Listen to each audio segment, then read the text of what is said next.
ಇದನ್ನೆಲ್ಲ ಕ್ವಶನ್ ಮಾಡೋನು ನಮ್ಮಲ್ಲಿ ಯಾರೂ ಇಲ್ಲ. ನಮ್ಮಲ್ಲಿ ಯಾವನು ಇದನ್ನೆಲ್ಲ ಕ್ವಶನ್ ಮಾಡೋದೇ ಇಲ್ಲ. First of all VIP culture ಏನಕ್ಕೆ ಬೇಕು ನಮಗೆ? Why should we treat you as VIPs? Why? Hello guys. So ವಿಚಾರ ಏನಪ್ಪ ಅಂತಂದರೆ, ನೀಟ್ ಎಕ್ಸಾಮ್ಸ್ ಕಡೆಗೂ ಹಾಳು ಮಾಡಿಬಿಟ್ರಿ ಅಲ್ವಾ? ಒಂದು ಫಸ್ಟ್ ಟೈಮ್ ಅಂತೂ ಪೇಪರ್ ಲೀಕ್ ಔಟ್ ಆಗಿ ಬರ್ತಿರೋದು ವೇಸ್ಟ್ ಆಗೋಯ್ತು. ಸೆಕೆಂಡ್ ಟೈಮು ಪಾಪ 4 ಜನ ಹೆಣ್ಮಕ್ಳಿಗೆ ಬರೆಯೋಕ್ಕೆ ಚಾನ್ಸ್ ಸಿಕ್ಕಿತ್ತು, 4 ಜನ ಸ್ಟೂಡೆಂಟ್ಸ್ಗಳಿಗೆ. ಇನ್ನೊಂದು ಅರ್ಥ ಆಗ್ತಿಲ್ಲ, ನಮ್ಮ ಗೌರ್ಮೆಂಟಿಗೆ ಒಂದು ಎಕ್ಸಾಮ್ನ ಪ್ರಾಪರಾಗಿ ಆರ್ಗನೈಸ್ ಮಾಡೋಕ್ಕೆ ಬರೋಲ್ಲ. ಸೊ ಗೌರ್ಮೆಂಟ್ನ ಹೆಂಗೆ ನಡೆಸ್ತಾರೆ ಇವರು? ನಾವು ಹೋಗಿ ಗೌರ್ಮೆಂಟ್ನ ಇವ್ರ ಕೈ ಕೊಟ್ಟಿದ್ದೀವಲ್ಲ. ಒಂದು ಎಕ್ಸಾಮ್ ನಡ್ಸೋಕ್ಕೆ ಬರದೇ ಇರೋರು ಗೌರ್ಮೆಂಟ್ನ ಹೆಂಗೆ ನಡೆಸ್ತಾರೆ? ಇನ್ನು 4 ಮಕ್ಳ ಗತಿ ಏನು? ಅವ್ರ ಫ್ಯೂಚರ್ ಏನು? ಅವರೇನೋ ಡಾಕ್ಟ್ರ್ ಆಗಬೇಕು, ಇಂಜಿನಿಯರ್ ಆಗಬೇಕು ಅಂತ ಕನಸಿಟ್ಕೊಂಡು ಬಂದಿರ್ತಾರೆ. ಎಕ್ಸಾಮ್ ಬರೆದು ಪಾಸ್ ಆದರೆ ಗೌರ್ಮೆಂಟ್ ಸೀಟ್ ಸಿಗುತ್ತೆ, ಏನೋ ಸ್ವಲ್ಪ ಫೀಸಲ್ಲಿ ಕನ್ಸೆಷನ್ ಬರುತ್ತೆ, ಫ್ಯೂಚರ್ಗೇನೋ ಕಲಿಬೋದು, ನಾವು ಡಾಕ್ಟ್ರ್ ಕಲಿಬೋದು, ಇಂಜಿನಿಯರಿಂಗ್ ಕಲಿಬೋದು ಅಂತ ಬಂದಿರ್ತಾರೆ. ಅವ್ರ ಲೈಫ್ನೇ, ಈ ರ್ಯಾಲಿಯಿಂದ ಅವರ ಜೀವನನೇ ಬರ್ಬಾದ್ ಮಾಡಾಕ್ಬಿಟ್ರಲ್ಲ ನೀವು.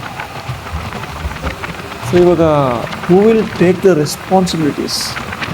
ಇದಕ್ಕೆ ಯಾರು ಹೊಣೆ? ಇದಕ್ಕೆಲ್ಲ ಇಷ್ಟೆಲ್ಲ ಆಗಿದೆ, ಇದಕ್ಕೆ ಯಾರು ಜವಾಬ್ದಾರ? ಯಾಕೆ ಬೇರೆ ದಿನ ಸಿಗಲ್ವ ನಿಮಗೆ ರ್ಯಾಲಿ ಮಾಡೋಕ್ಕೆ? ಅವತ್ತೇ ಮಾಡಬೇಕಾ? ಅಲ್ಲೇ ಮಾಡಬೇಕಾ? ಗೌರ್ಮೆಂಟ್ ಬಸ್ಗಳನ್ನೇ ಯೂಸ್ ಮಾಡ್ಕೋಬೇಕಾ ನಿಮಗೆ? ಬೇರೆ ಜಾಗನೇ ಸಿಕ್ಕಿಲ್ವ ನಿಮಗೆ ರ್ಯಾಲಿ ಮಾಡೋಕ್ಕೆ? ಅನೌನ್ಸ್ಮೆಂಟ್ ಆಗಿದೆ ಎಕ್ಸಾಮ್ಸ್ ಇದೆ ಅಂತ, ಅದು ಸಡನ್ನಾಗಿ ಅನೌನ್ಸ್ಮೆಂಟ್ ಆಗಿದ್ದರೆ ಬೇರೆ ವಿಚಾರ.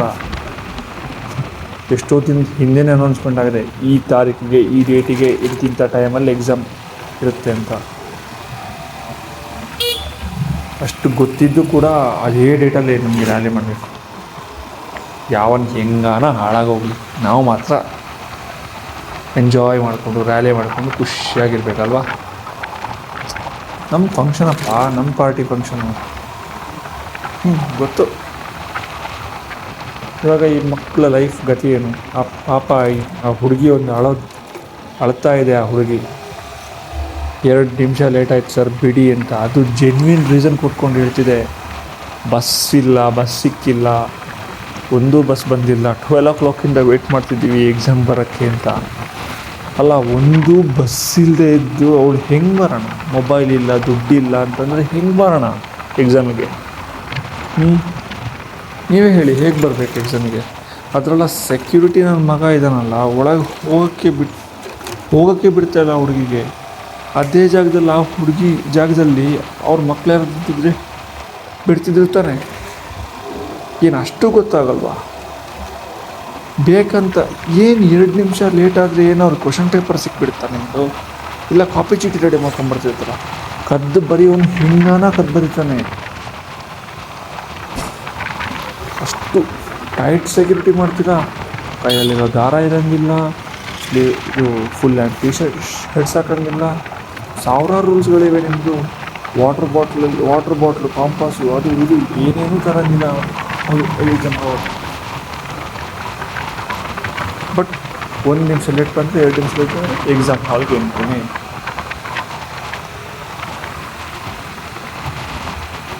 ಸೊ ಇಷ್ಟೆಲ್ಲ ರೂಲ್ಸ್ ಮಾಡಿ ಎಕ್ಸಾಮ್ ಬರೆಯೋಕ್ಕೆ ಒಂದು ಚಾನ್ಸ್ ಕೊಟ್ಟಿಲ್ಲ ಅವ್ರಿಗೆ. ಅದು ಸೆಕೆಂಡ್ ಎಕ್ಸಾಮ್. ಫಸ್ಟ್ ಟೈಮ್ ಬರೆದಿರೋ ಎಕ್ಸಾಮೆಲ್ಲ ಗೌರ್ಮೆಂಟ್ ಹೊತ್ಕೊಂಡೋಯ್ತು. ಸೆಕೆಂಡ್ ಟೈಮ್ ಎಕ್ಸಾಮ್ ಬರೆದಿರೋದೆಲ್ಲ ಈ ನನ್ನ ಮಕ್ಕಳ ರ್ಯಾಲಿ ಇತ್ತು. ಸೊ ಇವಾಗ ಆ ಮಕ್ಕಳಿಗೆ ಗತಿ ಯಾರು? ಯಾರಿವತ್ತು ನಮ್ಮ ಗೌರ್ಮೆಂಟೇ ಕೊಡ್ಬೋದೇನೋ ಕೆಲಸ.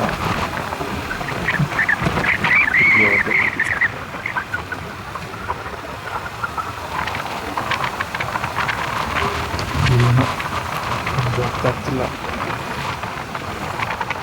ಆ ಮನೆಯವರು, ಅವ್ರ ಮನೆ, ಆ ಹುಡುಗಿ ಮನೆಯವರು, ಆ ಹುಡುಗಿ ಯಾಳೋದು ನೋಡಿ ನನ್ನ ಕಣ್ಣಲ್ಲೇ ನೀರು ಬರ್ತದೆ. ಸ್ಟ್ರಿಕ್ಟ್ ಆ್ಯಕ್ಷನ್ ಬೇಕು ನಮ್ಮ ಕಡೆಯಿಂದ. ಇದನ್ನೆಲ್ಲ ಕ್ವಶನ್ ಮಾಡೋನು ನಮ್ಮಲ್ಲಿ ಯಾರೂ ಇಲ್ಲ. ನಮ್ಮಲ್ಲಿ ಯಾವನು ಇದನ್ನೆಲ್ಲ ಕ್ವಶನ್ ಮಾಡೋದೇ ಇಲ್ಲ. ಅದೇ ಬೆಂಗಳೂರಿಗೆ ಬೇರೆ ಯಾರಾದರೂ ಸೂಪರ್ ಸ್ಟಾರ್ಸ್ ಬರಲಿ, first of all VIP culture ಏನಕ್ಕೆ ಬೇಕು ನಮಗೆ? Why should we treat you as VIPs? Why? ಏನಕ್ಕೆ? ಫಸ್ಟ್ ಈ VIP ಕಲ್ಚರ್ ಹೋಗ್ಬೇಕು. ಝೀರೋ ಟ್ರಾಫಿಕ್ ಅನ್ನೋದು ಯಾರಿಗೂ ಇರಲೇಬಾರ್ದು. ಝೀರೋ ಟ್ರಾಫಿಕ್ ಯಾಕೆ ಬೇಕು?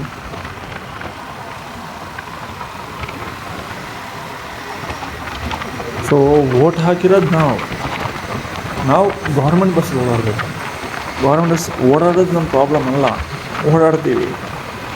ಬಟ್ ನಾವು ವೋಟ್ ಹಾಕಿರೋ ಪರ್ಪಸ್ ಏನು, ನೀವು ಮಾಡ್ತಿರೋದೇನು? ನಾವು ವೋಟ್ ಹಾಕಿರೋ ಪರ್ಪಸ್ಸೇ ಬೇರೆ, ನೀವು ಮಾಡ್ತಿರೋದೇ ಬೇರೆ. ಇದೇ ಸಿಚುವೇಷನಲ್ಲಿ ನಿಮ್ಮ ಮಕ್ಕಳೇನಾದ್ರು ಇದ್ದರೆ ನೀವು ಏನು ಮಾಡ್ತಿದ್ರಿ ಅವಾಗ? ಇದಿದ್ರೆ ನೀವು ಕಾಲ್ ಮಾಡಿಬಿಟ್ಟು ಇನ್ಫ್ಲೂಯೆನ್ಸ್ ಮಾಡಿಸಿ ಒಳಗೆ ಬಿಡಿಸ್ತಿದ್ರಿ, ಇಲ್ಲ ಮನೆಯಿಂದಲೇ ಕಾರಲ್ಲಿ ಕರ್ಕೊಂಡೋಗಿ ಬಿಡಿಸ್ತಿದ್ರಿ. ಬಟ್ ಅವ್ರು ಹಂಗಲ್ವಲ್ಲ, ಬಡವ್ರ ಮನೆ ಮಕ್ಕಳಲ್ವಾ, ಅವ್ರಿಗೆಲ್ಲ ಆಗಬೇಕಾಗಿರೋದು. ಸೊ ಇದನ್ನೆಲ್ಲ ಅವ್ರು ಅಷ್ಟು ಸೀರಿಯಸ್ಸಾಗಿ ತಗೊಳ್ಳೋದಿಲ್ಲ. ಯಾಕಂದರೆ ಕೇಳೋಕ್ಕೆ ಯಾರೂ ಮುಂದೆ ಬರೋಲ್ಲ ಅಂತ ಅವ್ರಿಗೂ ಗೊತ್ತು. ಬಿಕಾಸ್ ಕೇಳಕ್ಕೆ ಬಂದರೂ ಇರಲಿಲ್ಲ ಅಂತ ಗೊತ್ತು. ಕೇಳಕ್ಕೆ ಬಂದು 1 ದಿನ 2 ದಿನ 3 ದಿನ ಅಂತ ಕೇಳ್ತಾರೆ, ಆಮೇಲೆ ಬಿಟ್ಬಿಡ್ತಾರೆ, ಇರಲಿ ಬಿಡಿ ಅಂತ. But I have to appreciate one thing about Tamil Nadu.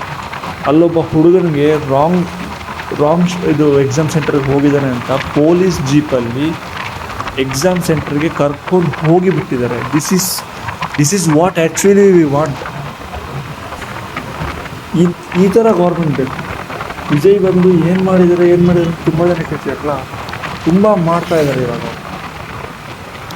ಅವ್ರು ಹೊಸ ಪಾರ್ಟಿ ಕಟ್ಟಿ ಬಂದರೂ ಬೇರೆ ವಿಚಾರ ಅದು. ಬಟ್ ಅವ್ರು ಜನಕ್ಕೆ ಏನು ಬೇಕು ಅದನ್ನು ಮಾಡ್ತಾಯಿದ್ದಾರೆ. ಆ ಸ್ಟೂಡೆಂಟಿಗೆ ಎಕ್ಸಾಮ್ಗೆ ಚಾನ್ಸ್ ಇರಲಿಲ್ಲ, ಬಿಕಾಸ್ ಎಕ್ಸಾಮ್ ಸೆಂಟ್ರ್ ಬೇರೆ ಆಗಿತ್ತು. ಬೇರೆ ಎಕ್ಸಾಮ್ ಸೆಂಟ್ರಿಗೆ ಬಂದಿದ್ದ ಆ ಹುಡುಗ. ಬಟ್ ಇವರು ಪೊಲೀಸ್ ಜೀಪಲ್ಲಿ ಕರ್ಕೊಂಡೋಗಿ ಆ ಹುಡುಗನ ಎಕ್ಸಾಮ್ ಸೆಂಟ್ರಿಗೆ ಬಿಟ್ಟು ಬಂದಿದ್ದಾರೆ. ಇದು ಒಂದು ಸರ್ಕಾರ ನಡೆಸೋ ರೀತಿ ಅಂತಂದರೆ ಇದು. This is what we want. ಈ ಥರ ಸರ್ಕಾರ ನಮ್ಮ ಕಡೆ ಬರಬೇಕು. ಕರ್ನಾಟಕದಲ್ಲಿ ಈ ಥರ ಸರ್ಕಾರ ಬಂದರೆ ಮಾತ್ರ ನಾವು ಚೇಂಜ್ ಆಗೋದು. ಇಲ್ಲ ಅಂದರೆ ನಮ್ಮ ನಾನೇ ಚೇಂಜ್ ಆಗೋಲ್ಲ ಕರ್ನಾಟಕ. ಯಾವಾಗ ನಮ್ಮ ಸರ್ಕಾರ ಚೇಂಜ್ ಆಗುತ್ತೋ ಆವಾಗ ನಮ್ಮ life ಬದಲಾಗುತ್ತೆ. ಬರೆದಿಟ್ಕೊಳ್ಳಿ.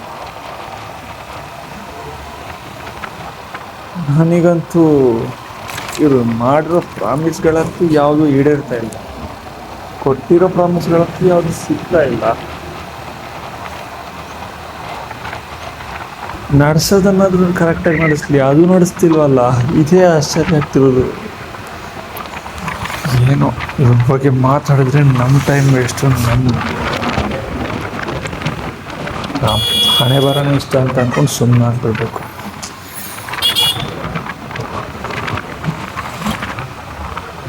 That's all for the day.